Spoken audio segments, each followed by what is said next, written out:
Hey guys, నేను ఎక్కడికి వచ్చాను అనుకుంటున్నారా? నేనైతే పార్లర్కి వచ్చేసాను. ఎందుకు వచ్చాను అన్న డౌట్ మీకు వచ్చాను. నేనైతే నా హెయిర్ కట్ చేసుకోబోతున్నాను.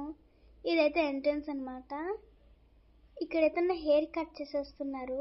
నేనైతే చాలా ఎక్సైటెడ్గా ఫీల్ అయ్యాను. నా ఫేస్లో ఎక్స్ప్రెషన్స్ తెలుస్తాయి మీకు. ఇక్కడైతే నా హెయిర్ వాష్ చేసేస్తున్నారు. నాకు షార్ట్ హెయిర్ అంటే చాలా చాలా చాలా ఇష్టం. నేను మా పేరెంట్స్ని చాలాసార్లు షార్ట్ హెయిర్ గురించి అడిగేదాన్ని, కానీ వాళ్ళు ఇప్పుడు ఒప్పుకున్నారు. నా హెయిర్కి అయితే క్లిప్స్ సెట్ చేస్తున్నారు ఈక్వల్గా కట్ చేయడానికి. హెయిర్ని ఈక్వల్గా కట్ చేసిన తర్వాత నా హెయిర్ని అయితే డ్రై చేసేస్తున్నారు. అలాగే స్టైలింగ్ కూడా చేసేస్తున్నారు. So ready to see my final look. So this is my final look. ఎలా ఉందో కామెంట్స్లో చెప్పండి. ఆగండి, నేనైతే మీకు మా బిఫోర్ అండ్ ఆఫ్టర్ లుక్స్ కూడా చూపిస్తాను. This is before and this is after. Bye guys, love you all.